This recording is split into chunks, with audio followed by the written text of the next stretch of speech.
also. Okay, just let me confirm certain things.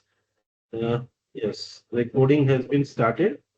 Now, see, as you all know, just a minute. See,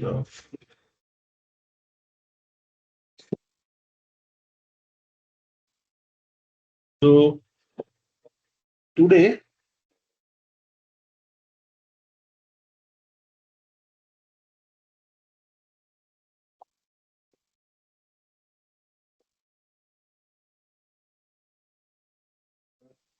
yes, we have to start with the income from other sources.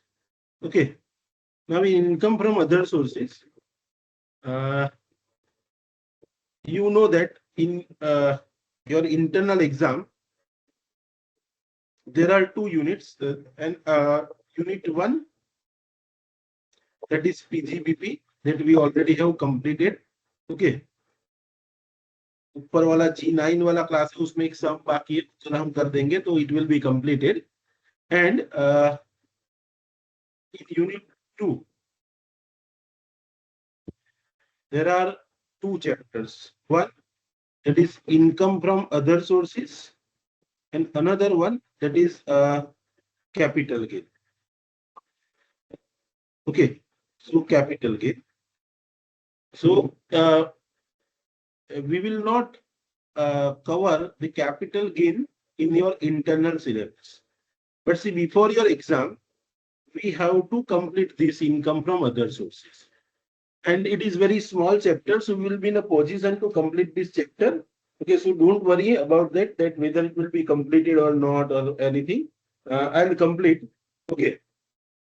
But you have to attend all the lectures, like आज 2 तारीख, 3 तारीख, 4 तारीख और 5 तारीख, 2, 3, 4, 5 4 lecture आपको 2-2 घंटे के attend करने हैं. ओके, अगर जरूरत पड़ी तो on Sunday I will take 2 time, मतलब जो 5 तारीख को है मॉर्निंग में भी हम रखेंगे और इवनिंग में भी रखेंगे. तो we will be confident that all the topics are get covered and maximum number of sums we will solve, so you will get all the clarity. So today I am starting with the chapter income under the income from other sources. Okay, so let us start with the income from other sources. Okay, so income from other sources. સાંભળી શકો છો ને બધા? Hello. Yes sir. हाँ sir. Okay, Yes, मैं sir. बीच में पूछता रहूंगा क्योंकि कभी कभार ऐसा हो जाता है कि मैं अकेला बोलता हूँ और किसी को कुछ सुनाई नहीं दे रहा, इसीलिए मैं बीच बीच में ऐसे पूछता रहूंगा. So don't worry. So it is income from other sources. As you all know that there are 5 heads of income, that is the salary, house property, capital gain, PGBP and income from other sources. ये जो income from other sources वाला head है, ये वाला head कैसा है? It is the residual head of income. Residual head of income. Okay, तो residual head of income इसको क्यों बोलते हैं कि if there is a income, तो क्राइटेरिया इसका देखो कि what section 56 of the income tax is. Section 56 of the income tax act says that if there is a income, मतलब कोई भी रिसिप्ट आपको हुई है, और as per section 22 sub section 24 की डेफिनेशन जो इनकम की है, उसके हिसाब से अगर वो इनकम है तो इनकम है, तो वो टैक्स, और वो इनकम कैसी है? इनकम टैक्सेबल है, मतलब वो सेक्शन 10 के जो एग्जम्पशंस है उसमें वो एग्जम्प्ट नहीं है. There is income, income is a taxable, means it is not exempt. वो एग्जम्प्ट नहीं, इनकम है, टैक्सेबल है, एग्जम्प्ट नहीं है. और if the income is not get covered under the head salary, not get covered under the income from house property, not get covered under the income from capital gain or PGBP, मतलब income 6 income taxable है और वो exempt नहीं है. और साथ में क्या होता है कि वो सैलरी में कवर नहीं होती. देखो, सैलरी में इनकम कब टैक्सेबल होती है कि when there is a employer employee relationship, कोई इनकम वहां यहाँ टैक्सेबल होती है. जब पैसा देने वाला एम्प्लॉयर है, पैसा लेने वाला एम्प्लॉई है, तो income can become taxable under the income from salary. तो ऐसी कोई इनकम नहीं है। अगर आपको घर है और घर की रेंटल इनकम मिलती है तो हाउस प्रॉपर्टी में टैक्सेबल होती है, लेकिन आपकी इनकम वैसी भी नहीं है। अगर आप कोई प्रॉपर्टी चीज बेचते हो जो कैपिटल असेट है, and from that if the income is arise then gain is arise then it is taxable under their capital gain. वो इनकम वैसी भी नहीं, और वो इनकम बिजनेस के भी नहीं है। मतलब सेक्शन 28 जो आपको पढ़ा है उसके अंदर भी वो इनकम कवर नहीं होती। मतलब if there is income, income is taxable and it is not exempt, and if it is not get covered under any other head, then the income can be taxable under the head income from other sources. So इसका basis of charge बहुत clear है। When the income can become taxable under the head income from other sources, so under the head income from other sources the income is taxable only if it is a income। तो इतने criteria fulfill होने चाहिए कि what are the criteria? कि first, there must be what section 56 that says, the section 56 says that what is the taxability of this particular chapter। कि कोई भी income from other sources में कब टैक्सेबल होती है। तो any income can become taxable under the income from other sources if it fulfils following criteria. What are the criteria? कि there must be income. सबसे पहला क्राइटेरिया ये है कि देयर मस्ट बी इनकम। तो सबसे पहले इनकम होनी चाहिए, देयर मस्ट बी इनकम होनी चाहिए। मतलब किसको इनकम कहोगे? कि जो सेक्शन 2 सब सेक्शन 24 और इनकम टैक्स एक्ट का क्राइटेरिया फुलफिल करके जो इनकम बनती है उस हिसाब से वो इनकम होनी चाहिए। सेकेंड क्राइटेरिया क्या है? वो इनकम एग्जम्प्ट नहीं होनी चाहिए। वो इनकम एग्जम्प्ट नहीं होनी चाहिए, मतलब it should not be exempt. वो एग्जम्प्ट नहीं होनी चाहिए।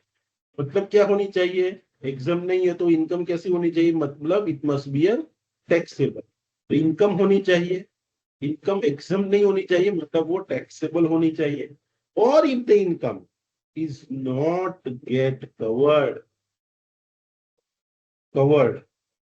Under any other head any other head, मतलब it is not get covered under their salary, it is not get covered under their income from house property, it is not get covered under their capital gain, it is not get covered under the head profit and gains of business and credit। इसमें से कोई भी head में वो income cover नहीं है, then it can be taxable under the head income from other sources।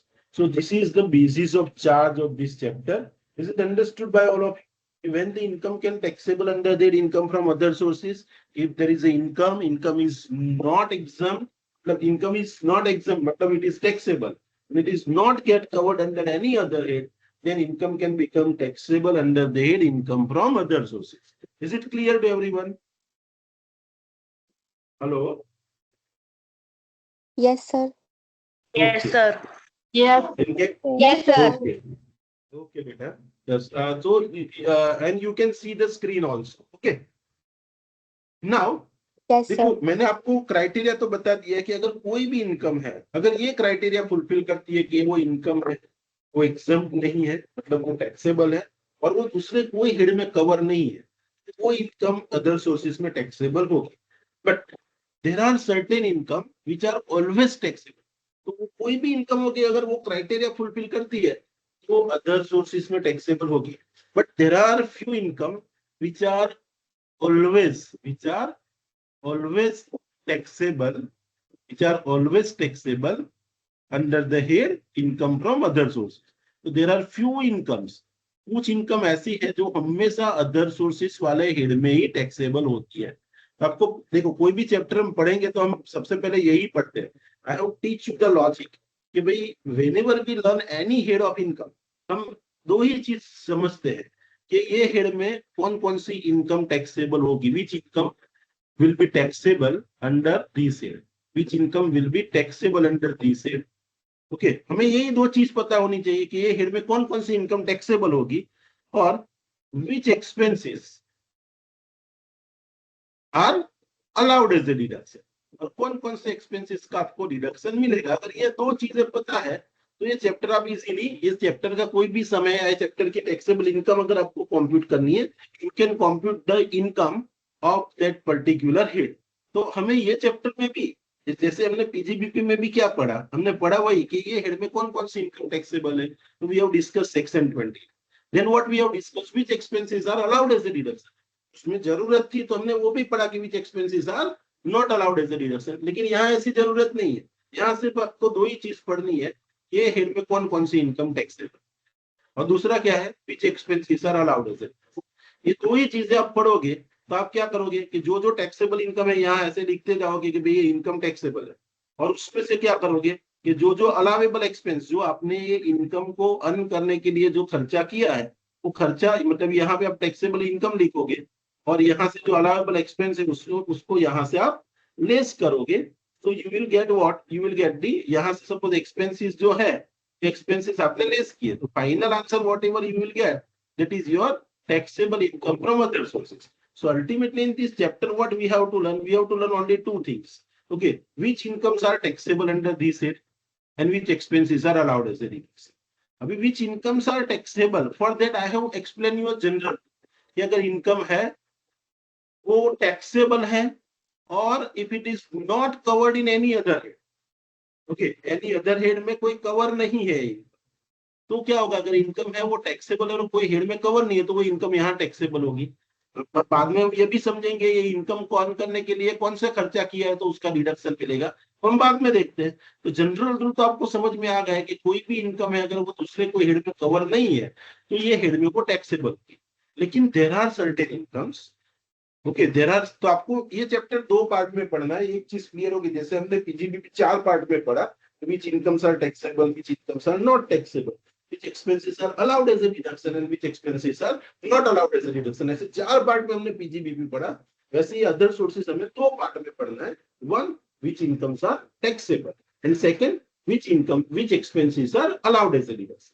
तो आपको मैंने बताया कि भाई जो इनकम वो क्राइटेरिया फुलफिल करती है कि इनकम है वो एग्जम्प्ट नहीं है, मतलब टैक्सेबल है, और दूसरे कोई हेड में कवर नहीं है तो यहाँ टैक्सेबल होगी, वो तो हमने समझ लिया। लेकिन इसके अलावा there are few incomes which are always taxable under the head income from other source. तो ऐसी कौन कौन सी इनकम है जो हमेशा इनकम फ्रॉम अदर सोर्सेस में ही टैक्सेबल होती है, तो मैं वन बाय वन ये इनकम्स डिस्कस करूं कि these are the income which are always taxable under the income from other sources. Okay, so which are the income? Let us discuss one by one. See, if you see your material which I have given you, in that also you will find that I am discussing with you. तो material नहीं देखोगे यहाँ पे, आप mobile पे ध्यान दोगे तो भी आपको समझ में आ जाएगा, लेकिन वही मैं डिस्कस कर रहा, ठीक है। तो देखो which incomes, these are the section 56 of section 2 taxable income under their income from other sources. मतलब देखो आपको मैंने एक रूल तो आपको बता दिया कि कोई भी इनकम है दूसरे कोई हेड में कवर नहीं है तो यहाँ टैक्सेबल होगी, वो तो है। But this income which you can see on the first page of your material, okay, this incomes are always taxable under there income from other sources. जैसे कौन कौन सी इनकम है, let us discuss. First income is a dividend, okay. तो अगर आपको dividend से income होती है, मतलब अगर आपने कोई कंपनी के शेयर्स में इन्वेस्टमेंट कर रखा है और वो कंपनी आपको डिविडेंड दे रही है और you have received the dividend, if you receive the dividend, dividend will be always taxable under there income from other sources. तो अगर आपको डिविडेंड से इनकम आ रही है तो डिविडेंड के केस में पहले 2 साल पहले क्या था, dividend was exempt from tax in the hands of share, okay, क्योंकि उस पे कंपनी डिविडेंड डिस्ट्रीब्यूशन टैक्स पे करती है। अभी क्या आ गया कि डिविडेंड डिस्ट्रीब्यूशन टैक्स निकल गया, और अगर आपको dividend as a shareholder, if you are receiving the dividend, then dividend is always taxable in the hands of shareholder. अगर वो शेयर होल्डर के लिए टैक्सेबल होता है तो कौन से हेड में डिविडेंड टैक्सेबल होगा? तो डिविडेंड अगर आपको कभी भी मिलता है, unless and until your business is your investment business, अगर आप इन्वेस्टमेंट कंपनी हो, सपोज आप म्यूचुअल फंड कंपनी हो, या तो फिर आप कोई इन्वेस्टमेंट कंपनी हो, या तो फिर आप बैंक हो, तो अगर ये लोग को डिविडेंड मिलता है तो वो उसके लिए बिजनेस इनकम, ठीक है, तो वो उसके लिए पीजीबीपी में टैक्सेबल होगा। लेकिन हमारे जैसे नॉर्मल लोग हैं जिसका बिजनेस इन्वेस्टमेंट का नहीं है, और हम लोग अगर कोई भी डिविडेंड रिसीव करते हैं other than this people, if we receive the dividend, the dividend is always taxable under the head income from other sources. Is it clear to everyone? So dividend is a income. देखो ये जो income में यहाँ लिख रहा हूँ वो हर एक इनकम हमें डिटेल में डिस्कस करें। अभी just I am giving you idea, और in material also the idea is given that which incomes are taxable in this year. तो dividend is always taxable under the income from other sources. इसमें further discussion है आगे detail में, हम दूसरे तीसरे page में देखेंगे कि इसमें ज्यादा भी डिस्कशन डिविडेंड वाले केस में करना है तो हम देखेंगे। लेकिन अभी आपको क्या याद रखना है, if I receive the dividend, dividend is always taxable under the income from other sources. आगे देखेंगे थोड़ा डिटेल। फिर सेकंड पॉइंट इज व्हाट, कि suppose if you are receiving the winning from lotteries. देखो ये casual income, it is not a speculative income.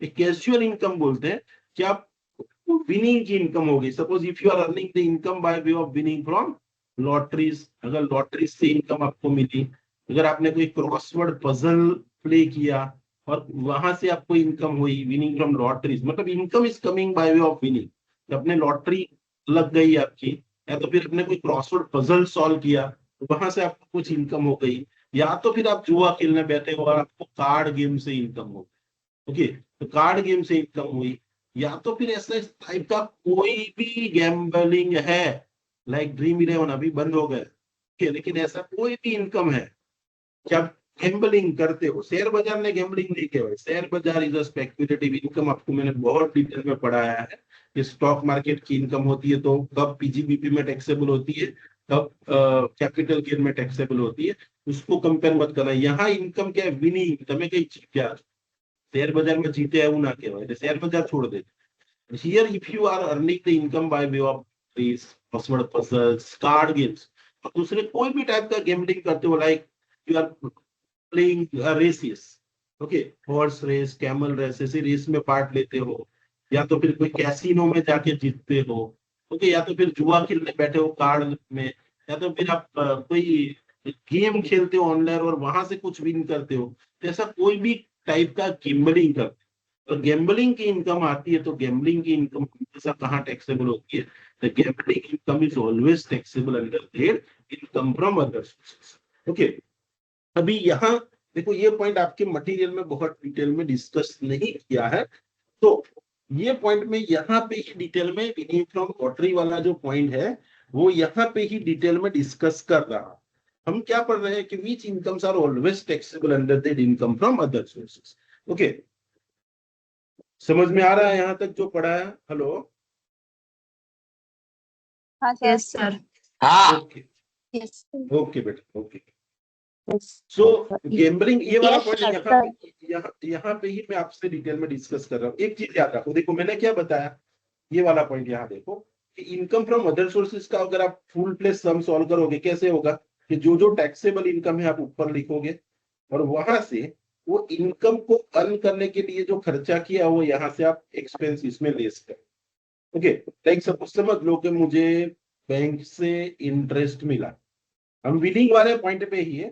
Suppose bank से interest मिला, suppose मारा बैंक पर 5 लाख रुपया पड़ा है सेविंग बैंक अकाउंट में, અને મને એની ઇન્ટરેસ્ટ મળે, ઓકે, લાઈક સે suppose I have received 25,000 rupees interest.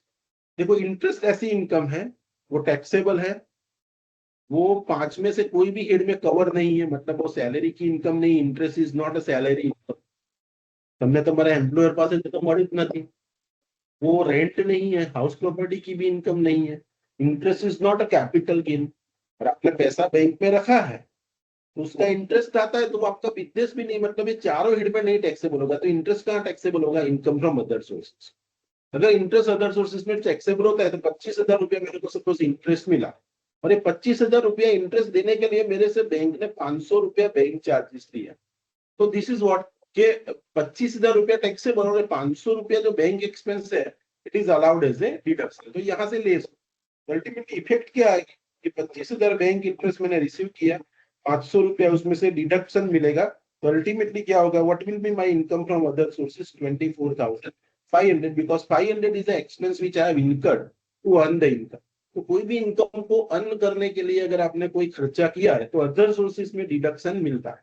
लेकिन अगर हम अभी let us come to the point, जब हम बात कर रहे हैं winning from lotteries, crossword puzzles, races including horse race, card games, ये सबसे इनकम होती है, ठीक है। सपोज आपको 1 लाख रुपए की लॉटरी लग गई, okay, your win 1 lakh rupees bye way of loss.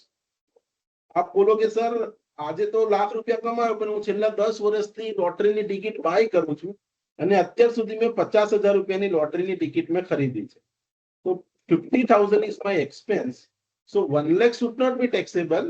Out of that 1,50,000 should be allowed as a deduction. तो यहाँ ये चैप्टर और यहाँ सेक्शन 56 के प्रोविजन क्या कहते हैं कि winning from lotteries are taxable, मतलब जो विनिंग होती है वो टैक्सेबल ही होगा। लेकिन अगर आपने इसके लिए कोई खर्चा किया है, if you have incurred any expense, that expense is not allowed as a deduction, इसका आपको डिडक्शन नहीं मिलेगा।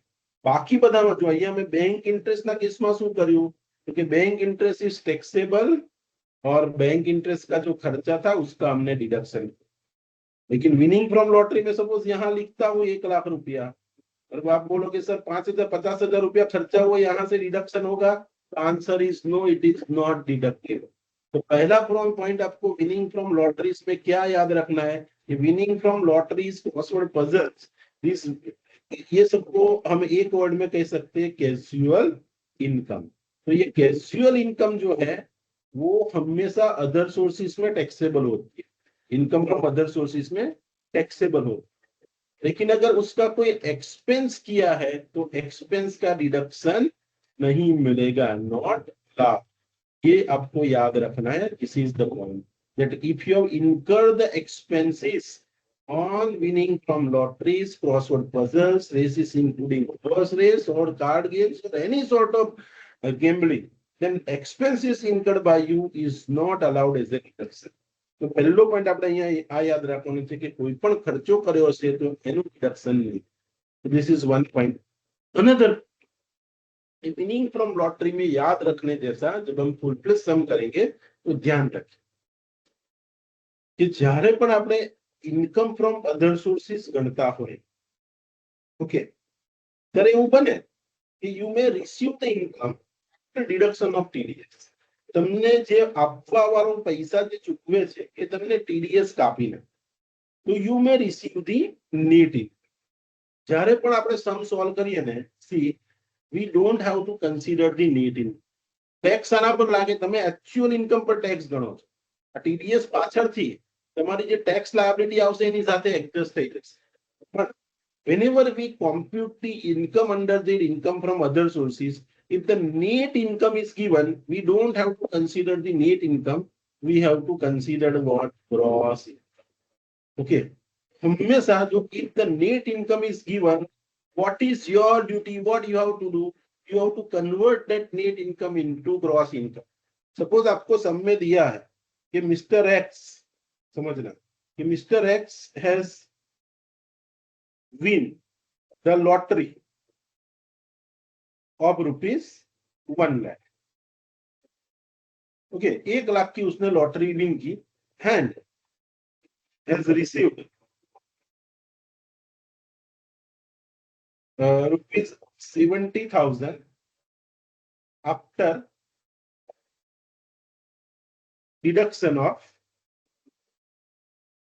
30,000 TDS, मतलब 30% TDS કાપી દીધો, ઓકે। તો અહીંયા જ્યારે હું ઇન્કમ ફ્રોમ અધર સોર્સિસ ગણી રહ્યો આ રીતના અહીંયા ફોર્મેટ,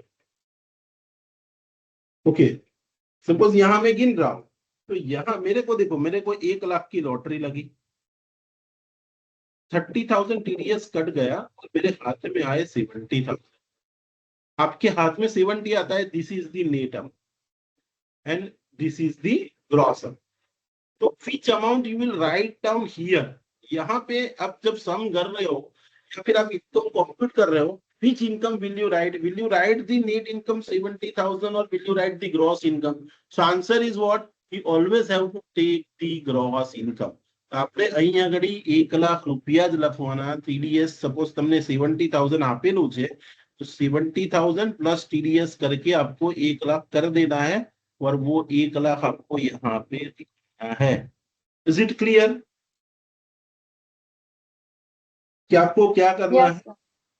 तो ग्रॉस इनकम कभी भी नहीं लेनी, आपको क्या लिखना है, तो here what will be the taxable income 70,000 और 1 lakh, your taxable income will be 1 lakh and not 70,000 TDS पछीनी ફિગર આપી હોય તો આપણે ટીડીએસ પછીની ફિગર નહીં પણ આપણે ટીડીએસ પહેલાની ફિગર 1 લાખ લેવી। अभी देखो ये जो सिचुएशन मैंने दी थी आपको, यहाँ पे क्या था कि आपको मैंने टीडीएस का बाद का अमाउंट भी दे दिया और टीडीएस का अमाउंट भी दे दिया। सपोज ये 1 लाख नहीं भी दिया होता तो आप क्या करते, 70,000 प्लस 30,000 करके 1 लाख कर देते। लेकिन कभी कभार क्या बोल दिया जाता है, ऐसा आपको दिया जाता है कि सपोज ऐसा दिया है कि मिस्टर एक्स हैज रिसीव्ड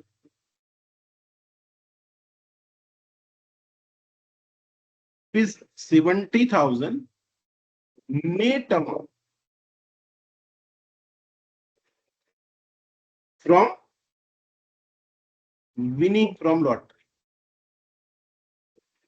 अगर आपको ऐसा दिया है कि विनिंग फ्रॉम लॉटरी से उसको 70,000 नेट अमाउंट मिला, देखो एक चीज याद रखो कि हमेशा winning from lottery, crossword puzzles, races including horse races, सब में है उसमें टीडीएस का रेट फिक्स है, दैट इज व्हाट 30%।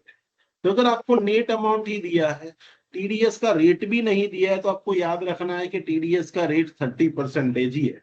तो आप यहाँ ग्रॉसअप कैसे करोगे, तो देखो आपको ग्रॉसअप ऐसे करना है, देखो नेट अमाउंट आपको क्या, विच income is taxable, taxable income is a gross, taxable income is a gross. So how you will find out the net income? So net income you can find out in this way, in gross income is equal to net income divided by 1 minus rate of TDS। Okay, the rate of TDS आपको winning from lottery में हमेशा कितना देना है, 30%। 30% का मतलब 30 divided by 100 बोल सकते हो। 30 डिवाइडेड बाय 100 मतलब कितना हुआ, 0.30। तो अगर आपको दिया है कि भाई he has received the net amount 70,000, तो सी हम क्या करते हैं, net amount divided by 1 minus rate of TDS. तो net amount is how much, 70,000 divided by 1 minus rate of TDS. Rate of TDS 30% मतलब 0.30। ओके, तो 70,000 डिवाइडेड बाय 0.70 आएगा। ऐसा करोगे तो आपको ग्रॉस अमाउंट मिल जाएगा 1। और see you have to make this 1 lakh as a taxable income, not the 70,000। तो दो चीजें आपको यहाँ याद रखनी है in case of winning from lotteries, that if the net amount is given, we don't have to take the net amount, we always have to take, मैंने यहाँ पे क्या बताया आपको, यहाँ पे ग्रॉस अमाउंट ही लेना है। अगर ग्रॉस लेना है तो अगर आपको ये दो फिगर दे रखी है, नेट और टीडीएस, तो दोनों का टोटल करके 1 लाख फाइंड कर दो। अगर आपको सिर्फ इतना दिया है 70,000, तो आप क्या करोगे, आप उसको ये तरीके से 1 माइनस रेट ऑफ टीडीएस करोगे, net amount divided by 1 minus rate of TDS, so will get the gross amount and gross amount will be taxable. तो यहाँ दो चीजें आपको याद रखनी है इन विनिंग फ्रॉम लॉटरी। तीन चीजें हम याद रखेंगे कि हमेशा कहाँ टैक्सेबल होता है, always taxable under the head income from other sources. 3 point याद रखिए, इनकम फ्रॉम अदर सोर्सेज में ही टैक्सेबल होता है। सेकेंड पॉइंट आपको क्या याद रखना है कि एनी एक्सपेंसेस इनकर्ड, अगर इसके लिए कोई भी खर्चा किया है तो it is not allowed as a deduction, इसका आपको डिडक्शन नहीं मिलेगा। Third point, what is the third point, if the net amount is given, then we are supposed to find out the gross amount, and so we are supposed to gross up, and which amount we will take, we will always take the gross amount। Net amount नहीं दे रहा है, मतलब अगर net amount 70,000 दिया है तो हम क्या करेंगे भाई, 70,000 divided by 1 minus rate of TDS. Okay, तो 70,000 डिवाइडेड बाय 0.17। ओके, तो ये मुझे 1 लाख मिला, तो ये अमाउंट को मैं टैक्सेबल करूंगा। अगर बोला इसके लिए उसने 40,000 खर्चा किया लॉटरी की टिकट खरीदने में, तो इसका एक्सपेंस का डिडक्शन मिलेगा। तो answer you must know that it is not allowed as a deduction. समझ में आया यहाँ पे विनिंग फ्रॉम लॉटरी में क्या ध्यान रखना है?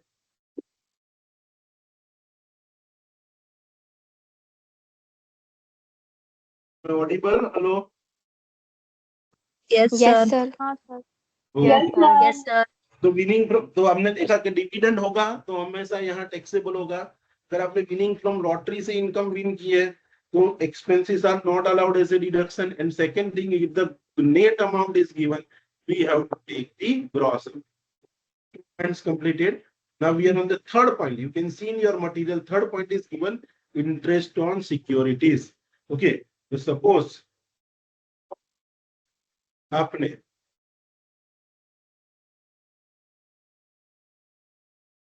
आपने सपोज कोई कंपनी इंटरेस्ट, देखो ऑन ये थर्ड पॉइंट है, you can see your material, third point, interest on securities. Securities में इन्वेस्टमेंट किया, देखो securities include both, it includes shares as well as debenture. Debenture इसको हम दूसरी लैंग्वेज में बॉन्ड्स भी बोल सकते हैं। ओके, अगर शेयर में इन्वेस्टमेंट किया है तो शेयर का, अगर आपको शेयर पे तो क्या मिलता है हमें, डिविडेंड। तो डिविडेंड के बारे में तो हमने पढ़ा कि डिविडेंड होगा वो ऑलवेज कहाँ टैक्सेबल होगा, under the income from other sources. Now suppose if you have made the investment in the debenture or bonds, अगर bonds और debenture में आपने इन्वेस्टमेंट किया है, ओके, और वहां से अगर आपको इंटरेस्ट मिल रहा है, लाइक सपोज मैं कोई कंपनीના डिबेન્ચર માં ઇન્વેસ્ટ કર્યું છે અને એના પર મને ડિબેન્ચર પર ઇન્ટરેસ્ટ મળ્યું વર્ષમાં 50,000, તો આ ડિબેન્ચર ઇન્કમ મારા માટે ક્યાં ટેક્સેબલ થશે? તો C debenture income generally it is taxable under their income from other sources. हाँ, लेकिन अगर ये डिबेंचर या बॉन्ड आपने कैसे रखे हैं, as a stock in trade, अगर आपने as a stock in trade रखे हैं, स्टॉक इन ट्रेड आप मटेरियल में देख सकते हो, उसमें लिखा है if it is held as a SIT, SIT का फुल फॉर्म होता है स्टॉक इन ट्रेड। अगर आपने स्टॉक इन ट्रेड के फॉर्म में रखा है, स्टॉक इन ट्रेड मतलब आप उसका व्यापार कर रहे हो, मतलब आप कोई शेयर ब्रोकर हो, या तो फिर आप कोई इन्वेस्टमेंट कंपनी हो, या तो फिर आप कोई बैंक हो या इंश्योरेंस कंपनी हो, तो आपका तो रोज का धंधा है, डिबेंचर खरीदो, अच्छा इंटरेस्ट मिल रहा है तो फिर टाइम मिले तो उसको बेच दो, ये आपका बिजनेस। तो आपके लिए डिबेंचर क्या है, it is a stock in trade. अगर आपको इंटरेस्ट मिलता है तो वो कहाँ टैक्सेबल होगा, if you held debenture as a stock in trade then the debenture interest will be taxable under their PGBP। ये किसके लिए है, जो जिसका मेन धंधा इन्वेस्टमेंट का ही है, और उसके लिए डिबेंचर इन्वेस्टमेंट नहीं है, उसके लिए डिबेंचर एक स्टॉक है, वो इसका ही खरीद बेचने का धंधा कर रहा है, तो वो स्टॉक इन ट्रेड में उसने रखा है, और उसको अगर इंटरेस्ट मिल गया तो उसके लिए वो बिजनेस इनकम है। लेकिन हमारे तुम्हारे जैसे नॉर्मल लोग हैं जिसका कोई बिजनेस नहीं है डिबेंचर में इन्वेस्ट करना, इन किसी ने बोला कि सर ये इन्वेस्टमेंट, ये डिबेंचर में इन्वेस्ट करो, ये बॉन्ड में इन्वेस्टमेंट करो, ये गवर्नमेंट सिक्योरिटी में इन्वेस्ट करो, और अगर आपको इंटरेस्ट मिलता है तो वो इंटरेस्ट हमेशा, unless it is exempt, see there are some provision that we will discuss at a later stage, कि अमुक सिक्योर सपोज यहाँ पे मटेरियल में नहीं दिया है, तो I will give you the list of the securities whose interest is exempt from tax. So there are certain securities, એવી 10-12 securities છે એનું ઇન્ટરેસ્ટ શું થાય છે, exempt, ને એ સિવાયની કોઈ સિક્યુરિટીઝ હોય એના પર તમને ઇન્ટરેસ્ટ મળે, तो वो इंटरेस्ट मतलब एग्जाम सिक्योरिटी का 8-10 सिक्योरिटीज का लिस्ट है, वो लिस्ट हम बाद में डिटेल में डिस्कस करेंगे। अभी आप इतना याद रखिए कि अगर मुझे सिक्योरिटीज पे इंटरेस्ट मिलता है तो वो इंटरेस्ट क्या होगा, टैक्सेबल। अगर वो टैक्सेबल होगा तो कहाँ पे टैक्सेबल होगा, अगर मेरा इन्वेस्टमेंट का धंधा नहीं है तो interest will be always taxable under the income from other sources. तो वो इनकम फ्रॉम अदर सोर्सेज में ये इनकम मेरी टैक्सेबल। यहाँ पे भी पॉसिबल है कि अगर आपको बोला है कि mister x has receive the interest on debenture ₹85,000, 85,000 उसको इंटरेस्ट मिला है, और ब्रैकेट में लिखा है it is a net amount after TDS at the rate 10%। 10% TDS काप्या પછી અને 8,500 में। ओके, तो मैंने आपको क्या बताया, पूरे इनकम फ्रॉम अदर सोर्सेस में, नॉट ओनली पूरे इनकम फ्रॉम अदर सोर्सेस, पूरा इनकम टैक्स में कभी भी आपको नेट अमाउंट दिया है तो आपको वो नेट अमाउंट आपको आपकी इनकम नहीं गिननी है। What is your income, your income is a gross, gross income आपको फाइंड करनी। तो यहाँ पे भी आप कैसे फाइंड कर सकते हो ग्रॉस इनकम? अगर नेट दिया है तो नेट तो देखने का ही नहीं, we always concern with the gross amount. How will you find out the gross amount? Gross amount is equal to net amount, okay, whatever is the net amount you have received divided by 1 minus rate of, okay, तो हम यहाँ पे भी कर सकते हैं 85,000, देखो 1 minus rate 10% मतलब 0.10 हुआ, 1 माइनस 0.10 करोगे मतलब 85,000 डिवाइडेड बाय 0.90 आए। और इसके बाद जो भी फिगर आती है, ओके, उसके बाद जो भी ये फिगर आती है that is my gross amount, और ये जो ग्रॉस अमाउंट है that is taxable. So whenever any net amount is given in the interest on securities, then we don't have to take the net amount. We always have to find out the gross income, and gross income only take in your calculation. You don't have to consider the data. तो interest on securities के बारे में हमने 3 point discuss किए। क्या 3 point है? Let us repeat, then will move to the next point. अगर आपको इंटरेस्ट ऑन सिक्योरिटीज दिया है, ओके, इंटरेस्ट ऑन सिक्योरिटीज, तो आपको पहले क्या चेक करना है कि आपका ये आप इन्वेस्टमेंट का बिजनेस है। अगर आपका मेन बिजनेस, अगर आपको इन्वेस्टमेंट कंपनी हो, और अगर आपका ये इन्वेस्टमेंट का बिजनेस और securities are held by you as a stock in trade, तो ये इनकम यहाँ अदर सोर्सेस में नहीं टैक्सेबल होगी, लेकिन कहाँ टैक्सेबल होगी? टीजीबीपी में टैक्सेबल। लेकिन अगर आपका इन्वेस्टमेंट का बिजनेस नहीं है और securities are not held by you as a stock in trade, आपने स्टॉक इन ट्रेड में नहीं रखी है उसको, मतलब वो आपका स्टॉक नहीं है, तो इंटरेस्ट ऑन सिक्योरिटीज कहाँ टैक्सेबल होगी? It is taxable under there income from other sources. तो ये एक पॉइंट ध्यान में रखना है। दूसरा पॉइंट क्या है कि I will give you the list of the securities. Generally list देने की भी जरूरत नहीं है, list I will provide you the list, don't worry, there are, because in this material that list is not given, I will provide you the list of this.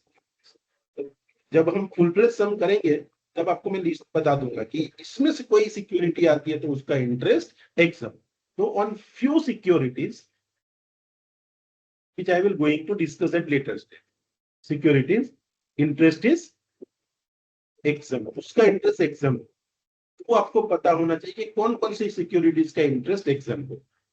तीसरा, अगर ये interest को अर्न करने के लिए आपने कोई खर्चा किया है, लाइक सपोज ये बैंक में इंटरेस्ट क्रेडिट हुआ और बैंक ने वो इंटरेस्ट को क्रेडिट करने के लिए बैंक चार्ज, या तो फिर आपने आपके ब्रोकर ने कुछ पैसा काट के आपको दिया, ओके, अगर ऐसा कोई खर्चा होता है वो खर्चे का डिडक्शन मिलेगा? Answer is yes, allowed. खाली विनिंग फ्रॉम लॉटरी नो खर्चो नो डिडक्शन ना મળે, આમાં તમે કોઈ ખર્ચો કર્યો છે તો it is allowed as a deduction. ચોથો પોઈન્ટ અહીંયા તમારે શું ધ્યાન રાખવાનો છે? ચોથો પોઈન્ટ આપણે એ ધ્યાન રાખવાનો છે, if the net amount is given, we don't have to consider the net amount, but see we have to find out what gross, and gross amount will be taxable।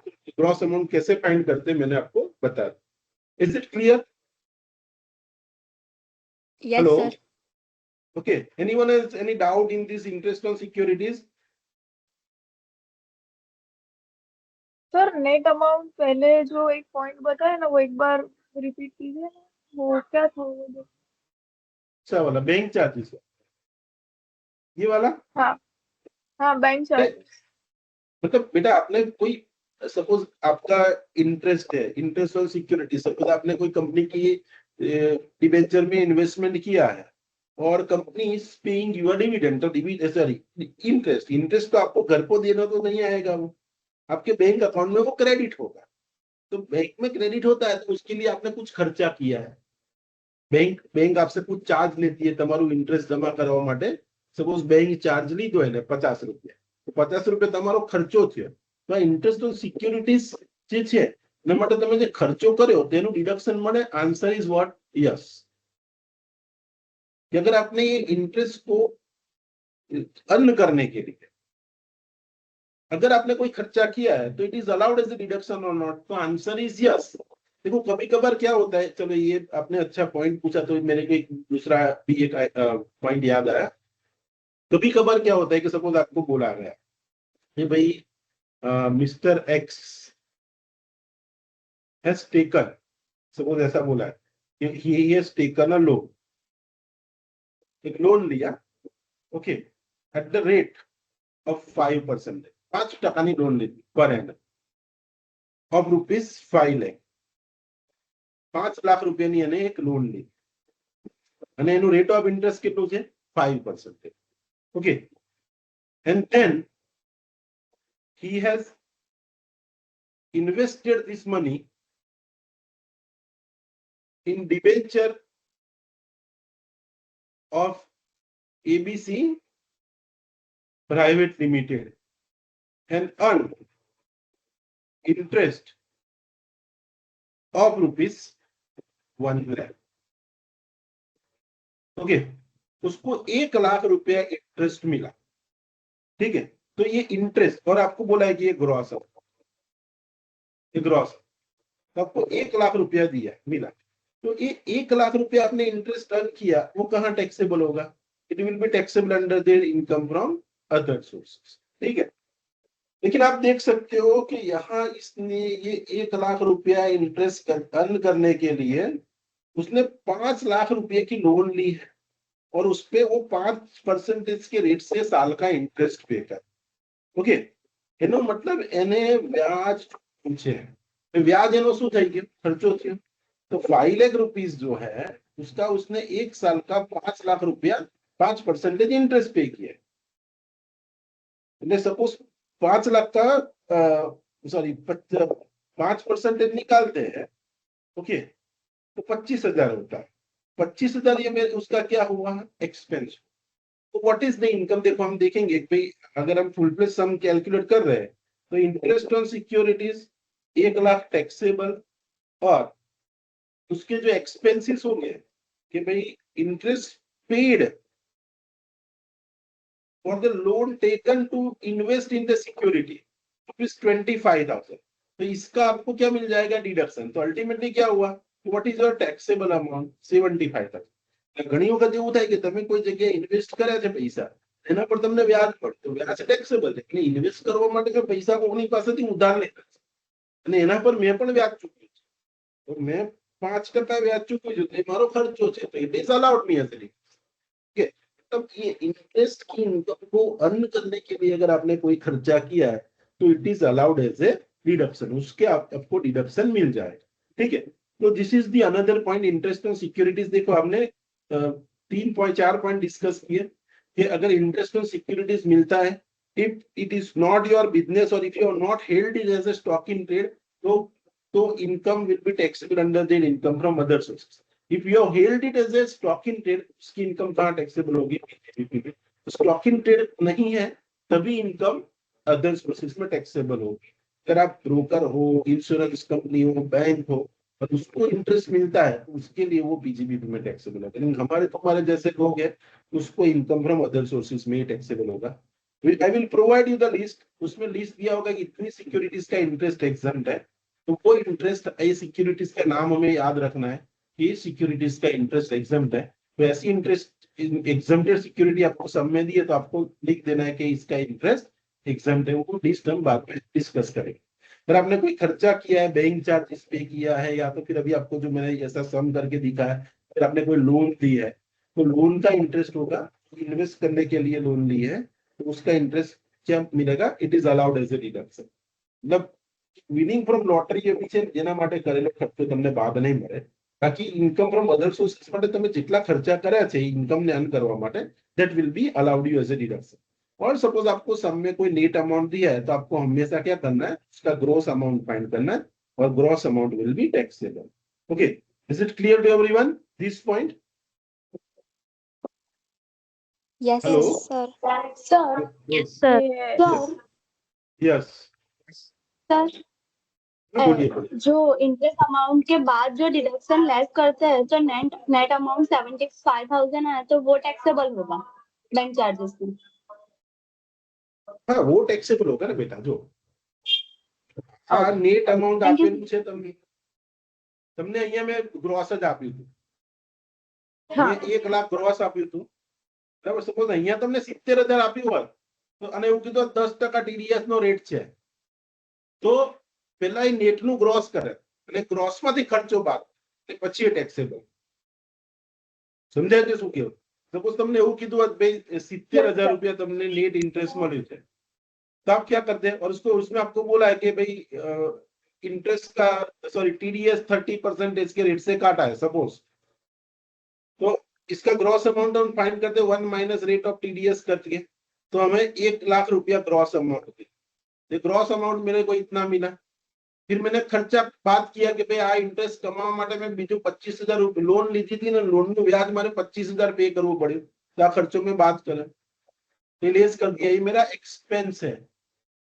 हमारी इनकम છે gross income, એમાંથી મેં expense बात કરી, આ amount જે છે that is taxable. आपको ये इंडिविजुअली नहीं करना है, जब आप फुल प्ले सम्स करोगे तो मैंने आपको बताया, तो क्या करोगे, जैसे ये वाला आपको मैंने करवाया था यहाँ पे, यस यहाँ आप ग्रॉस इंटरेस्ट लिख दोगे कि भाई मेरा ग्रॉस इंटरेस्ट आ रहा है 1 लाख रुपए, और यहाँ पे एक्सपेंस इसमें 25,000 लिख दोगे, 25,000 रुपये मेरा खर्चा हो, अल्टीमेटली ये इनकम में से ये एक्सपेंस दे। समझ में आया? Hello, Yes, sir. understood? Okay, so interest on securities we have discussed. Now we will go to the next point in the sum, that is the rent of letting out of plant, machinery and furniture. You can see the next point in your material, rent from letting out of plant, machinery or furniture with or without building, okay, if not chargeable under the head PGBP। okay, मतलब देखो क्या होता है कि अगर आपके पास एक building है और ये बिल्डिंग को आप रेंट पे देते हो, तो ये रेंट की इनकम कहाँ टैक्सेबल होती है? वो तो हमेशा इनकम फ्रॉम हाउस प्रॉपर्टी में टैक्सेबल होगी, because the income is earn from where, income is earn from building, और बिल्डिंग से रेंट मिला तो रेंट कहाँ चला जाता है? Income from house property. ठीक है, ये याद रखना कि रेंटनी इनकम एकला घरमांथी आवती होय तो रेंटनी इनकम हमेशा if you are receiving only from the house it will be taxable under the head income from house property. But ये घर को रेंट पे देने की बात नहीं है। अगर आप लेट आउट करते हो, अगर आपके पास समझ लो कि कोई प्लांट है या तो कोई मशीनरी है या तो फिर आपके पास कोई फर्नीचर है, તમને એવું લાગે છે કે અમારી પાસે વધારાનું પડ્યું છે, तो आपने क्या किया, उसको रेंट पे दे दिया, और यहां से रेंटल इनकम आई तो वो इनकम कहाँ टैक्सेबल होगी? It will be taxable under the income from other sources.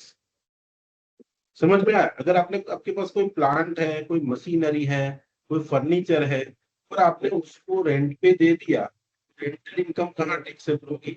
Income from other sources. પણ તમે કહેશો સર મારો તો ધંધો જ આ છે કે મારી પાસે પ્લાન્ટ છે, સપોઝ સમજી લો કે મારી પાસે 10 છે, તો જેસીબી મશીન ને હું મશીન કહીશ કે નહીં કહું? એ મારું મશીન છે, ઓકે, તો હું એ મશીન ને હું ભાડે આપું છું કે મારે ભાડે આપવાનો જ ધંધો છે। તમે કહો સર મારો પરાસખાનાનો ધંધો છે, હું રોજ લોકોને ખુરશીઓ ભાડે આપું છું, ફર્નિચર ભાડે આપું, હું મશીન ભાડે આપું, મારી પાસે કોઈ પ્લાન્ટ છે એને મેં ભાડે આપું। તમારો મેઇન ધંધો જ લોકોને ભાડે આપવાનો છે। पर अगर आपको ऐसी इनकम होती है कि अगर your main business is to let out this plant, machinery and furniture, तो वो केस में आपकी इनकम कहाँ टैक्सेबल होगी? This income will be taxable under the head PGB. मतलब देखो यहाँ पे आपको सम में भी बहुत, मतलब मटेरियल में भी बहुत क्लियरली लिखा हुआ है कि rent from letting out of plant, machinery और फर्नीचर विथ और without building, that I am explaining with और विदाउट बिल्डिंग। लेकिन आप लास्ट वाला देखिए, if not chargeable under their PGB, मतलब તમે પ્લાન્ટ, મશીનરી અને ફર્નિચર ભાડે આપ્યું છે, ભાડે આપવું તમારો ધંધો નથી, તો ઇન્કમ ક્યાં ટેક્સેબલ થશે? It will be taxable under the head income from other sources. Suppose મારી ઘરે બે ટીવી છે અને બાજુમાં કોઈ નવું કપલ રહેવા આવ્યું કે એમને ટીવી નથી જ લેવું, હું કોક બેલે મહિને 500 રૂપિયા લે તે મારું ટીવી વાપરો, 500 રૂપિયા મને મળ્યા, टीवी भाड़े आपको मारो धंधो छे, no it is not my business, but I had extra, I have given on a rent. So sometime it may happen that you are having something which is not useful to you, then that you have given on a rental basis to someone, and if you are earning the interest, sorry, if you are earning the rent by letting out the plant, machinery, furniture, तो income will be taxable under their income from other sources. But if it is your main business, like you are letting out the JCB machine on a rent, और के पास कोई factory का plant पड़ा था, उसको आपने किसी को रेंट पे दे दिया और उसका बिजनेस में ही उसकी इनकम रिसीव कर रहे हो, ओके, तो ये प्लांट अब किसी को देने का आपका मेन बिजनेस है, या तो फिर आपका फर्नीचर किसी को किराए पे देने का बिजनेस है, तो वो इनकम पीजीबीपी में टैक्सेबल है। लेकिन आपके पास कुछ है, आपका बिजनेस नहीं, और आपने किसी को ऐसे ही किराए पे दिया है, if you are earning the rental income, it will be taxable. And please mute yourself, beta.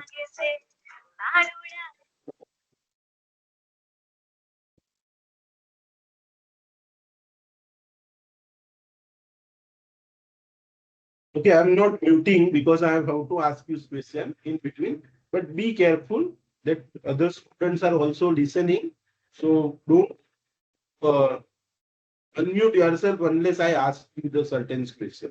Okay, उतना ध्यान रखना बेटा, क्योंकि सबको डिस्टर्बेंस हो जाए। So what I was discussing with you, yes, कि अगर आपका मेन बिजनेस ही लेट आउट करना है तो इनकम कहाँ जाएगी पीछे, लेकिन आपका मेन बिजनेस नहीं और आपको रेंटल इनकम आई किस चीज से, देखो हमें तीन चीज की बात कर रहे हैं अभी तो I am talking about what if you are having a plant, if you have machinery, और if you are having a furniture, और वो आपका बिजनेस नहीं और आपने किसी को रेंट पे दिया, इसको लेट आउट करना आपका बिजनेस नहीं है, आपके पास पड़ा था और आपने किसी को रेंट पे दिया, और if you are receiving the income कहाँ टैक्सेबल होगी, it will be taxable under the from clear. अभी आप समझो वो बिल्डिंग वाला पॉइंट है, वो समझा था। Sometimes it may happens that कि I have let out a building, मैं किसी को बिल्डिंग किराए पे देता हूं, ठीक है, मैंने किसी को बिल्डिंग किराए पे, अभी बिल्डिंग के साथ मेरा ये मशीनरी या फर्नीचर बिल्डिंग के साथ अटैच ही है, it is not separable, it is not separable, और मैं किसी को बिल्डिंग किराए पे देता हूं तो साथ में मेरे को मशीनरी भी किराए पे देनी पड़ेगी। सपोज मारू घर छे ना, घरना ऊपर सोलार પેનલ લાગેલી છે ને मैं आपको ઘરે ને ભાડે આપું છું, એ મને પૂછે સાહેબ સોલાર પેનલ વાપરું, મુકેશભાઈ વાપર, પણ સોલાર પેનલ ના લીધે તારું લાઇટ બિલ બચશે એટલે તારે મને બીજા 2000 રૂપિયા દર મહિને આપવા, તો મેં તો અહીંયા ઘર આપી પણ સાથે સાથે ઉપર સોલાર પેનલ પણ ભાડે આપી, okay, now solar panel are not separable from the house, okay, तो ये केस के अंदर if both are not separable, okay, नहीं यहाँ तो क्या है कि आप सॉरी सोलर पैनल को आपको निकाल के बाहर ले जाना पड़े, ले जा सकते हो, तब it is a separable item, but separable item. लेकिन देखो यहाँ पे क्या होता है कि सोलर पैनल आप बोलो कि તમે હું नहीं વાપરું, तुम बंद कर देજો સોલર પેનલ, का પછી તમને એવું હોય તો સોલર પેનલ કાઢીને લઈ જાઓ, ઓકે, આ પછી તમે એવી કન્ડિશન કરો કે 10,000 રૂપિયા ઘરનું ભાડું, 2,000 રૂપિયા સોલર પેનલ, તો અહીંયા શું છે કે બે વસ્તુ તમે આઈડેન્ટિફાઈ કરી શકો, तो घरનું ભાડું 10,000 છે, એ क्या टैक्सेबल થશે, घर का रेंट हमेशा कहाँ टैक्सेबल होता है, it is always taxable under the income from house property, वो तो हाउस प्रॉपर्टी में चला जाएगा, लेकिन ये आपने प्लांट मशीनरी और फर्नीचर किराए पे दिया, इट इज सेपरेबल, और ये अमाउंट भी आइडेंटिफाई कर सकते हो, तो ये केस में ये 2,000 रुपया आपको जो घर का मतलब ये जो एडिशनल मिला solar panel, that is taxable under which it is taxable under there income from other. तो ऐसा कोई प्लांट आपने किराए पे देते हैं तो इसकी इनकम आप आइडेंटिफाई कर सकते हो कि it is separable, then that income can be taxable under there income from other source, okay. Now अभी आप समझे दूसरा एग्जांपल में देता कि सपोज ये मेरा फैक्ट्री है, factory is also what, factory को अगर मैं दूसरे वर्ड में बोलूं बिल्डिंग, ભાડે લેવા વાળાને મારી આ બિલ્ડિંગમાં કોઈ રસ નથી, મારી બિલ્ડિંગમાં શું છે, એને બિલ્ડિંગ કેવી છે, એનો કલર કેવો છે, લેઆઉટ કેવું છે, એમાં રસ નથી, ના બિલ્ડિંગની અંદર મેં CNC મશીન લગાડેલ છે, આમાં બધું કામ થઈ રહ્યું છે ઓન ધીસ મશીન, ને આ મશીન મેં અહીંયા સ્ક્રૂથી એવું ફિટ કરી દીધેલું છે કે સપોઝ મારે આ હવે પેલા માણસને રસ શામાં છે, he is not interested in buying taking the building on a rent, he is having the interest કે ભાઈ હું તમારું મશીન ભાડે લઉં છું, મશીન અહીંયા જમીન જોડે એવું ફિટ કરેલું છે કે you cannot separate the machine from the building, okay, હવે પેલા માણસ જોડે મારો એગ્રીમેન્ટ એવો થાય છે કે ભાઈ હું તને આ મશીન ભાડે આપીશ, તારે મશીનનું ભાડું દર મહિને મને 1 લાખ રૂપિયા. Okay, I have given on a rent. Okay, to let out this building is not my business. મારી ફેક્ટરી હતી, હવે મારે બિઝનેસ નથી કરવો, તો મેં કોકને ભાડે આપી દીધી. પણ એને રસ શામાં છે? સીએનસી મશીનમાં. એ મશીનનું ભાડું હું મહિને 1 લાખ રૂપિયા લઈશ. ઓકે, પણ હવે મશીનને જુદું પડાય એવું નથી, એટલે સાથે સાથે મારે બિલ્ડિંગ પણ આપવી પડે.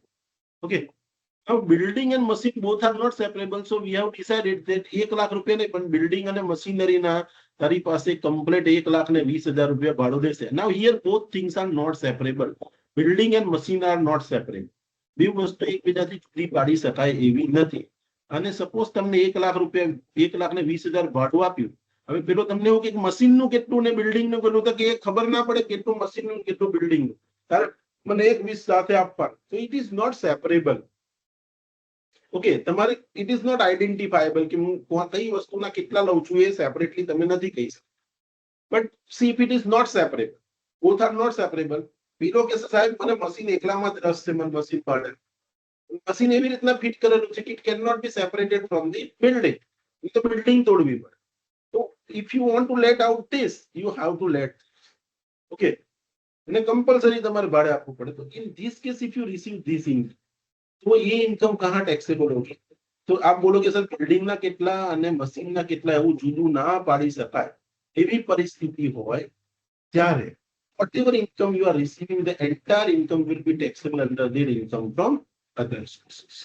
Okay, so if you let out with building or without building, if you receive the income from letting out of plant, machinery and furniture, okay, so if you receive the income from letting out plant, machinery and furniture, and both are not separable, જો આ બેને જુદા ના પાડી શકાય એવી પરિસ્થિતિ હોય, તો entire income will be taxable where it is taxable under the income from other sources. ઉપર વાળો મેં તમને એક્ઝામ્પલ આપ્યું કે આ જે સનરૂફ લાગેલી છે, સોલાર પેનલ લાગી છે, એને જુદી પાડી શકાય એવી છે, કા પછી એને બંધ કરી શકાય એવી. એને સોલાર પેનલમાં ઇન્ટરેસ્ટ નથી, ભાડુઆતને ઇન્ટરેસ્ટ ઘરમાં છે. પછી તમે સેપરેટલી વાપરવા આપો છો આ વસ્તુ, તો તમે જુદું ભાડું ચાર્જ, તો બોથ આર સેપરેટ. તો આ કેસમાં ઘરનું ભાડું હાઉસ પ્રોપર્ટીમાં જશે અને આનું ભાડું ક્યાં ટેક્સેબલ થશે? Income from other sources. પણ આ કેસમાં શું છે કે એને મશીનમાં જ રસ છે, is buying, is taking machine on a rent, but it is not detachable from the earth, so you have given both on a rent, and rent is not separable, so in that case entire rent will be taxable under the income from other sources. Is it clear? Let us recap this point and then we'll move towards the next point. એકલી building આપી છે, બિલ્ડિંગનું ભાડું હંમેશા income from house property. Suppose તમે plant, machinery અને furniture તમે rent પર આપ્યું હોય તો you have to check it is your business. If it is your business, income will be taxable under their PGBP. If it is not your business, income will be taxable under their income from other sources. Okay, the plant, machinery and furniture income from other sources not taxable, right? If it is not your business. Now suppose if you are letting out this plant, machinery and furniture along with the building plus plant, machinery and furniture. Okay, plant, machinery and furniture. How be you તમારે જોવાનું કે separable છે. If it is separable તો building ની rent house પ્રોપર્ટીમાં અને plant, machinery અને furniture ની rent income from અધર સોર્સિસમાં. અને suppose if building, plant, machinery and furniture let out but it is not separable, then entire rent will be taxable under the head income from other sources. Is it clear? આટલા point અહીંયા ધ્યાનમાં રાખવાના છે. ને આ rent કમાવા માટે તમે કોઈ પણ ખર્ચો કર્યો છે, અગર if you have incurred any expense, okay, કે ભાઈ મેં મશીનરી કોને ભાડે આપીને મશીનરી રિપેર કરાવવાનો ખર્ચો 25,000 થયો, તો વો expenses be allow as a deduction. Okay, ખાલી એટલું યાદ રાખવાનું, એક્સપેન્સીસ ખાલી વિનિંગ ફ્રોમ લોટરીમાં ડિડક્ટેબલ ના થાય. બાકી આના એક્સપેન્સ તમે કર્યા કે તમે કોઈને જેસીબી મશીન ભાડે આપ્યું, હવે જેસીબી મશીન તમારી પાસે એક એક્સ્ટ્રા છે, you have given on a rent. કે તમારો બિઝનેસ નથી પણ તમારી પાસે એક્સ્ટ્રા પડ્યું છે, you have given on a rent, it is your income from other sources. એને રિપેર કરાવવાનો 50,000 ખર્ચો થયો, it is allowed as a deduction. તો તો એનું તમને ડિડક્શન મળશે. અને what point we are supposed to keep in our mind? If only building is there, income will be taxable under the income from house property. अगर plant machinery और furniture only है तो income will be taxable under the income from other sources if it is not used as a, it is not your business. If it is business જો આ બધામાં ક્યારે પણ તમારો plant machinery ને furniture ને let out કરવાનો business હોય, income will be taxable under the income from house business and profession. लेकिन अगर वो इनकम फ्रॉम अदर सोर्सेज में टैक्सेबल होता है तो आपको देखना है कि बिल्डिंग प्लांट एंड मशीनरी दोनों को किराए पे दिया है और बोथ आर सेपरेबल. तो सेपरेबल है तो बिल्डिंग का रेंट हाउस प्रॉपर्टी में और प्लांट मशीनरी और फर्नीचर का रेंट अदर सोर्सेज में टैक्सेबल होगा. और if it is not separable then entire rent will be taxable under there income from other sources. Is it clear? समझ में आया यहाँ तक? Anyone has any doubt? Yes, sir. Okay. So I No. hope that it is clear. So what is not clear? Okay, તમે પેલા પ્રશ્નનો જવાબ આપ્યો કે you have no doubt. બરાબર ને? કોઈને કોઈ ડાઉટ નથી ને? No, sir. No, sir. Okay, so shall I move to next point? Yes, sir. Okay, so let us move to the next point. Now what is the next point? Next point is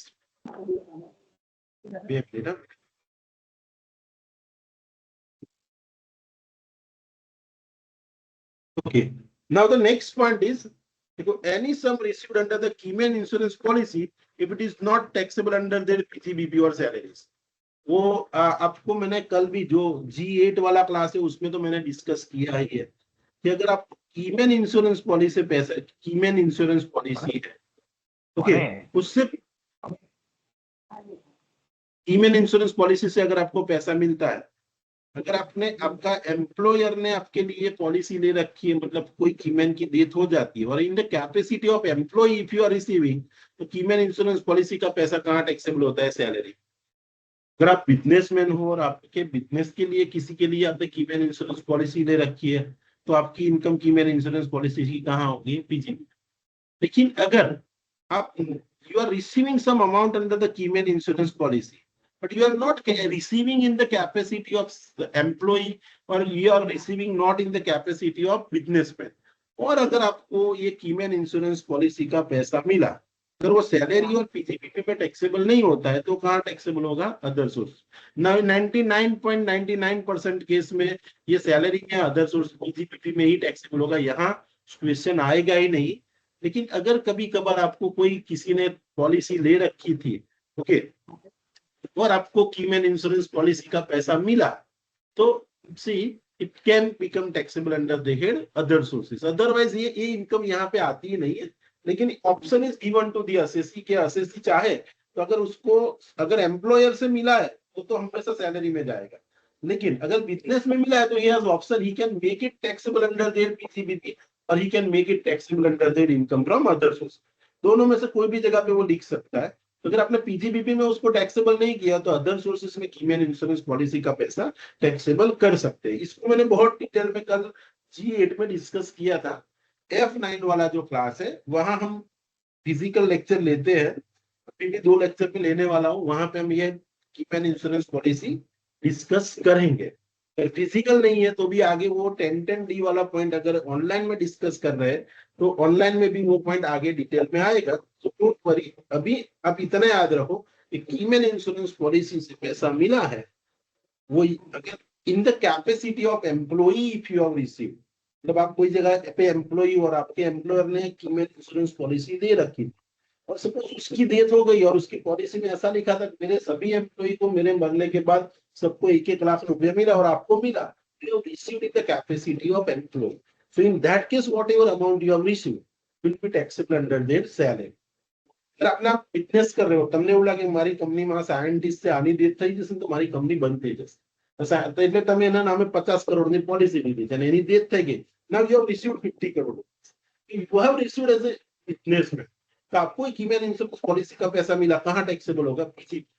लेकिन आपके पास option है कि उसको PGB में taxable नहीं करना है. You can make it taxable under the income from other sources. So तो ईमेल इंश्योरेंस पॉलिसी वाला जो है अमाउंट, अगर सैलरी और हाउस अदर सोर्स पीजीपी का टैक्सेबल नहीं हुआ है तो यहाँ पे टैक्सेबल हो सकता है. What we are discussing, which incomes are always taxable under the income from other sources, और जहाँ पे डिटेल डिस्कशन है वो मैं आपके साथ करते जा रहा हूँ. तो we have discuss dividend, dividend other sources में ही टैक्सेबल होगा. दूसरा हमने डिस्कस किया winning from lottery. If you have received the winning from lottery it is also taxable under the income other sources. Interest on securities is always taxable under their income from other sources. We have discussed the rent from letting out of plant machinery and furniture, but that is also taxable under their income from other sources. The next point we have discussed is the keyman insurance policy. इसमें इतना याद रखना है कि other sources, sorry, क्या PGBP में या salary में टैक्सेबल नहीं हुआ है तो यहाँ टैक्सेबल हो सकता है. Okay, now the next point is what interest on compensation received on acquisition of compulsory asset. तो ये पॉइंट में यहाँ पे डिटेल में डिस्कस कर देता हूँ. तो ये क्या है और हमारा जो बड़ा सम आएगा उसमें भी ये पॉइंट आएगा, थोड़ा ध्यान से समझना. Okay, can you see me? Hello, Yes. Yes. sir. Yes, sir. Okay. तो ये point I will take 2 minute break, पानी पीना, then we will start.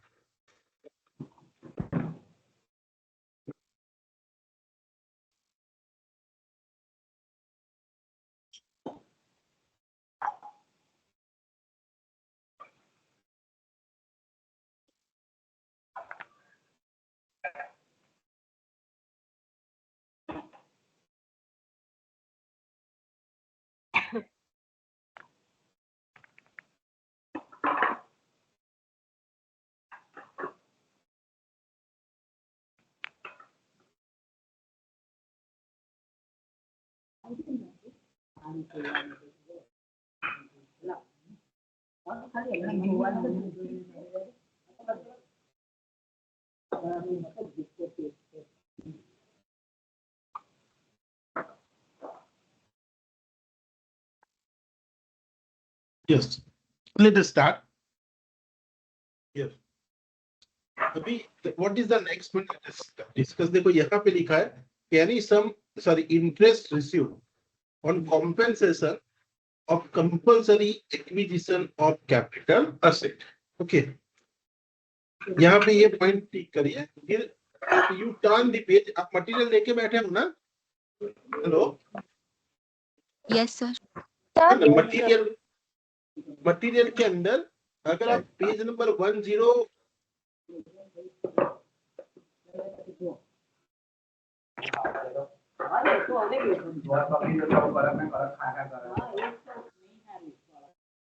10 okay.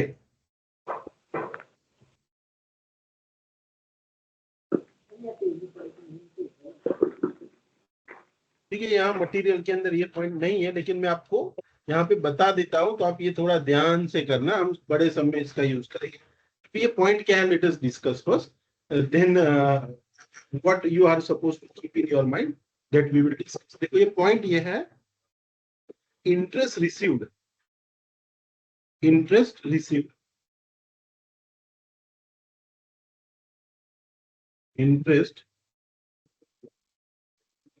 received on compensation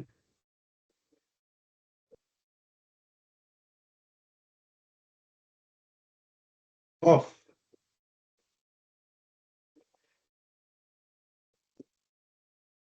compulsory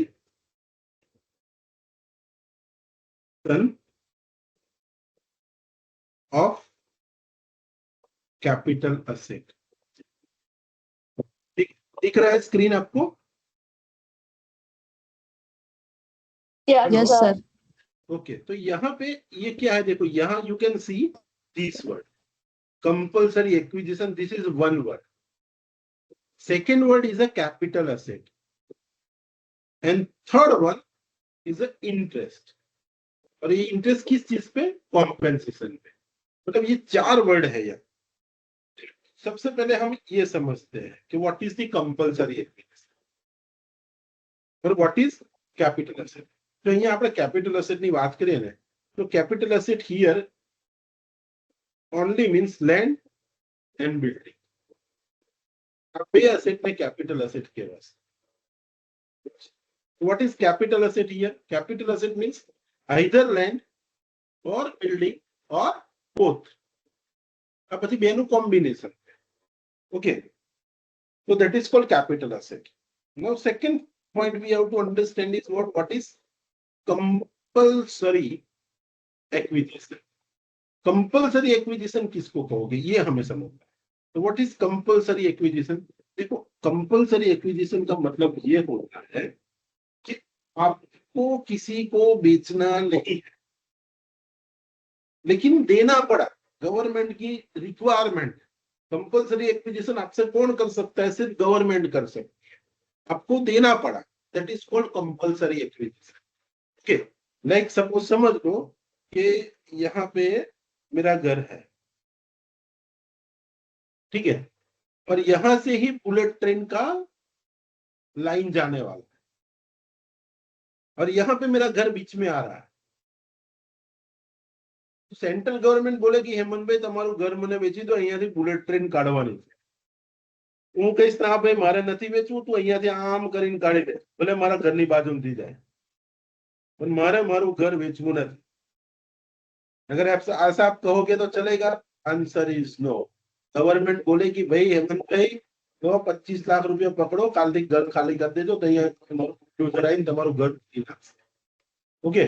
अगर मैं यहाँ मना करना चाहता हूँ, इंडिया में ऐसे लॉज है, आपने वीडियोस देखे होंगे चाइना के कि भाई किसी का घर था बीच में रोड के बीचों बीच और उसने नहीं बेचा और गवर्नमेंट ने रोड के बीच घर रखा और दो साइड से उसने रोड बना दिया. ऐसा चाइना में होता है, अमेरिका में होता है, इंडिया में नहीं. इंडिया तो તમારી જમીન છે એમાંથી કઈ પણ રોડ ત્યાંથી આજુબાજુથી નીકળશે, કેનલ નીકળશે. મારું પોતાનું ખેતર હતું ત્યાંથી નર્મદા કેનલ નીકળી તો ગવર્મેન્ટે લઈ લીધું અમારી પાસેથી. હજુ પૈસા એના આવી રહ્યા છે, હજુ આયા નથી. કે હું જયારે પહેલા ધોરણમાં હતો ને ત્યારે જમીન લઈ લીધી. Steel we are fighting for the money. Okay. So this is possible. આ પછી તમે એવું કહેશો કે સર આ મારું ઘર છે, હવે હું અહીંયા ખાડો કરતો અંદરથી ક્રૂડ ઓઇલ નીકળે, તમે કહો આપણે કરોડપતિ થઈ. એવું નહીં થાય ઇન્ડિયામાં. અહીંથી ક્રૂડ ઓઇલ નીકળે, બીજા દિવસ ગવર્મેન્ટ આવીને તમારું ઘર લઈ લેશે, તમારા ઘરની જે કિંમત થતી હોય ને આપી દેશે. That is called what? Compulsory acquisition. समझ में आया? What is compulsory acquisition? તમારે નથી વેચવું. તમારી પાસે એસેટ કઈ છે તો કે कैपिटल एसेट. ये capital asset means what? Land और बिल्डिंग. आपको नहीं बेचना था, या तो फिर दोनों का कॉम्बिनेशन. ऊपर घर है नीचे जमीन है, तो लैंड और बिल्डिंग, या तो फिर अकेला लैंड है तो लैंड और बिल्डिंग या दोनों का कॉम्बिनेशन है, उसका कंपल्सरी एक्विजिशन. अभी कंपल्सरी एक्विजिशन जब होता है, okay, then if the compulsory acquisition is done, तो उसमें क्या होता है? जनरली ये कंपल्सरी एक्विजिशन कौन करता है आपसे? Compulsory acquisition will be done by the government. અને હવે બરાબર છે કે આપણી ગવર્નમેન્ટ સારી છે, ટાઈમ પર પૈસા આપી દે છે. અને તમને શું કીધું, મારી જમીન ગઈ હતી મારા પપ્પાની, તો ફર્સ્ટ સ્ટાન્ડર્ડમાં તો ત્યારે અમારી જમીન ગઈ હતી, હજુ પણ એના માટે અમે કેસ લડીએ છીએ. yet we have not received the money. પણ હવે એવું છે કે ભાઈ મળી જશે. હવે થાય શું કે જ્યારે ગવર્મેન્ટ તમને સપોઝ સમજી લો કે 2001માં તમારી લેન્ડ ગઈ, તમને જ્યારે ગવર્મેન્ટે લેન્ડ લીધી ત્યારે તમને સમજી લો કે 1 લાખ રૂપિયા આપ્યા. પછી તમને ઓછા પડે, તમે કોર્ટમાં ગયા, કોર્ટે કેસ કર્યો, કોર્ટમાં કેસ જીતી ગયા, કોર્ટે ઓર્ડર આપ્યો કે ના ભાઈ હેમંતભાઈને 1 લાખ નહીં 2 લાખ આપવા. ઓકે. હવે આ કોર્ટ કેસ મેં કર્યો તો જીતું ત્યાં સુધી 20 વર્ષ થઈ ગયા.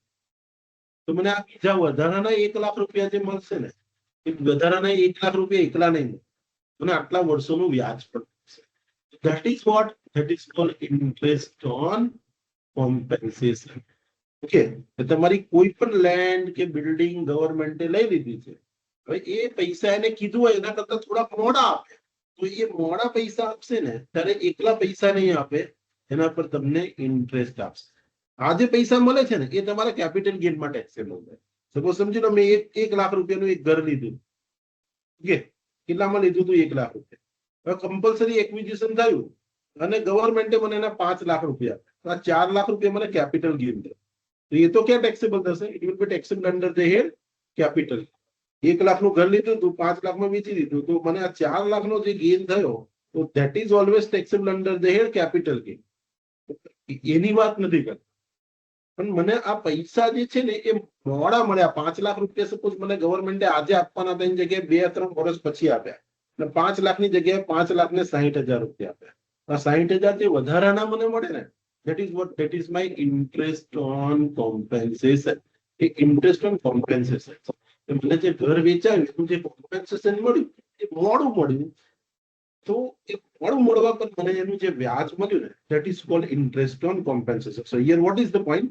કે interest received on compensation. કારણ કે તમે વેચતા નથી, તમને જે પૈસા મળે છે સેલ પ્રાઇસ નહીં કહેવાય, એને આપણે શું કહીશું? કોમ્પેન્સેશન જ કહીશું. તમે વેચ્યું નથી, લઈ લીધું, અને એના બદલામાં તમને જે વળતર મળ્યું, કોમ્પેન્સેશન એટલે શું? વળતર.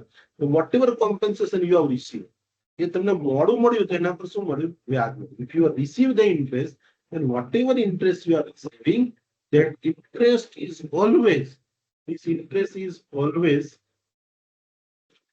taxable under the head income from other sources. આ ઇન્ટરેસ્ટ હંમેશા ઇન્કમ ફ્રોમ અધર સોર્सेस टैक्सेबल થશે. ओके, अभी ये मटेरियल बेस के बारे में डिटेल में नहीं दिया, लेकिन एक दूसरा पॉइंट यहाँ हमें ध्यान में रखने जैसा है कि you should remember that just a minute.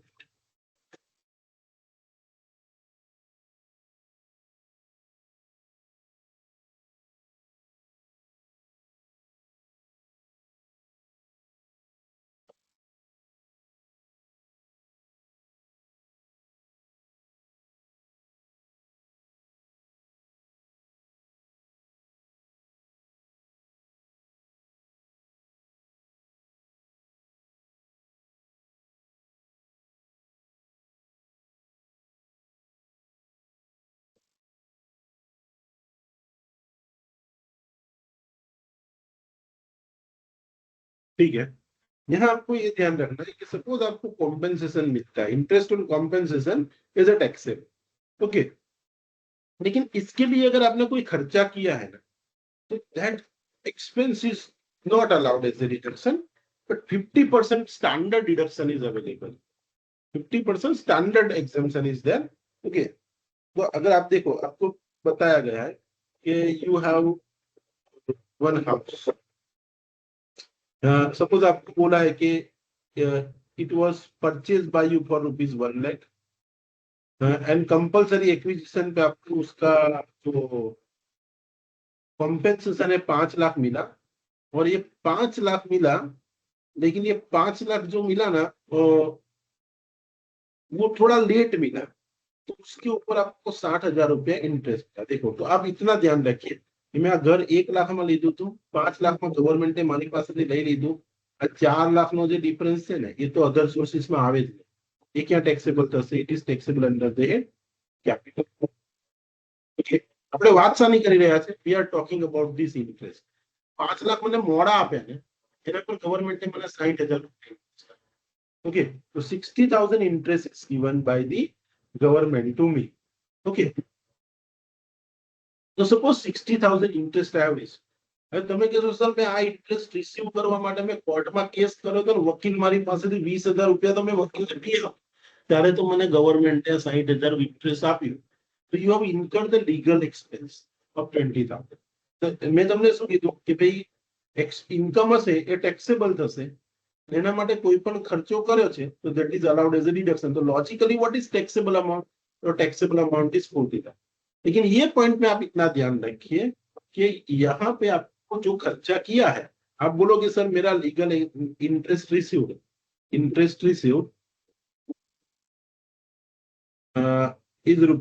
₹60,000, और लीगल एक्सपेंसेस के लिए किया है वो मेरा 20,000 है. Okay, so this question is that will this 20,000 allowed as a deduction? So my answer is that यहाँ डिडक्शन नहीं मिलेगा. लेकिन यहाँ पे प्रोविजन ऐसा है, the provision says that if you incur the expense okay if you use एक करते हैं जरा हमारी बीजी को और इंग्लिश को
yes here it is mentioned yes. So here my point is that suppose if you have received this 60,000 and you have incurred the 20,000 expense, then this 20,000 is not deductible. But standard deduction at the rate 50% is available.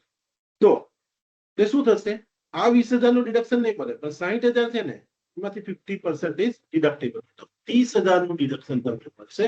What is the taxable amount? Taxable amount is 30. આ 20,000 ને તમારે ignore કરવાના. જે amount મળ્યું ને એના 50% તમારે સીધા લેસ કરી. તમે ખર્ચો કર્યો છે નથી કર્યો કશું જોવાનું નહીં. જે અમાઉન્ટ મળ્યું ના 50% શું કહેવાશે ડિડક્શન. ये डिडक्शन आपको हमेशा मिलेगा. तो इसका कोई खर्चा दिया है it is not allowed as a deduction. Is it clear? कि अगर आपको बोला है कि इंटरेस्ट सपोज ऐसा बोला है like suppose interest on compensation amount is given 90,000. okay और आपको बोला है in order to recover this interest the legal expense incurred of rupees 25,000. okay आपको 25,000 और आपको इंटरेस्ट कितना मिला है 90,000. तो what will be the taxable amount. आपको जब सम करते हो आपको यहाँ पे ऐसे दिखाना है कि भाई interest on compensation inner column में लिखो 90,000 okay less deduction at the rate 50%. तो यहाँ से 45,000 का आपको डिडक्शन मिल जाएगा. आउटर कॉलम में आएगा कि 45,000 इज टैक्सेबल और ये लीगल एक्सपेंसेस का डिडक्शन मिलेगा. Answer is no. कारण કે તમને આની જગ્યાએ આખું 50% નું ડિડક્શન મળી જાય છે એટલે આ તમારે કોઈ લીગલ એક્સપેન્સ તમે આના માટે કર્યા હોય શાના માટે to recover this interest then that is not allowed as a deduction. तो एरो डिडक्शन नहीं. Is it clear what is interest on compensation? Interest on compensation किसको कहते हैं ये समझ में आया. और अगर वो इंटरेस्ट मिलता है तो कहाँ टैक्सेबल होगा अदर सोर्सेस में. अगर वो जो गेन होता है तो गेन तो कैपिटल गेन में टैक्सेबल होगा. जैसे यहाँ पे मैंने बताया कि गेन यहाँ टैक्सेबल होगा लेकिन अब कोई ब्याज મળે ब्याज અહીંયા टैक्सेबल થશે पर इसका खर्चा किया वो खर्चा डिडक्ट नहीं होगा. उसका सीधा आपको 50% डिडक्शन मिलेगा और 50% ओनली इज टैक्सेबल. એટલે જેટલું વ્યાજ આપ્યું હોય એના સીધા 50% डिडक्शन મારી એ टैक्सेबल થશે અને જે ખર્ચો આપ્યો છે ખર્ચો બાદ નહીં. Is it clear? Hello. Yes, sir. Yes, sir. Okay. Now the next point is a gift. देखो gift is a detailed discussion. एक આખું લેક્ચર આપણો gift માં જશે. આવતીકાલનો આખું લેક્ચર આપણો gift પર જશે. ओके तो गिफ्ट वाला पॉइंट हम बाद में डिस्कस करेंगे. ठीक है लेकिन यू शुड रिमेंबर कि अगर आपको कोई भी गिफ्ट मिली है किसी से okay gift is taxable under there income from other sources. और गिफ्ट की टैक्सेबिलिटी क्या है that will discuss tomorrow's lecture. लेकिन इसके नीचे के आप 4.5 पॉइंट है आपके मटेरियल आपके हाथ में है तो यू शुड रिमेंबर कि इतनी इनकम भी है, वो इनकम फ्रॉम अदर सोर्सेस में टैक्सेबल होगी। वो भी इसमें भी थोड़ा कुछ पॉइंट है जिसमें डिस्कशन करना है, तो वो भी हम कल डिस्कस करते हैं। Okay, today's lecture I am ending up here. Okay, यहाँ तक हमने पहले 5 पॉइंट डिस्कस किए, लेकिन आप समझिए 5 पॉइंट नहीं है, सम्स के लिए काफी सारा मैंने डिस्कशन कर लिया। अगर आपका कुछ मिस हो गया है, I will send you the recording in the group within 1 hour, so you check that recording and from that recording you read it again। Okay, क्योंकि इसका मटेरियल में डिटेल डिस्कशन नहीं है, तो यहाँ पे भी जो लिखा है वही आप अच्छे से 1-2 बार रिवाइज कर लेना, ठीक है। So here right now I am concluding the lecture, but let me just stop the recording. ये मेरे को पहले 2 मिनट मेरे को दीजिए। रिकॉर्डिंग, स्टॉप रिकॉर्डिंग, स्टॉप कर दिया।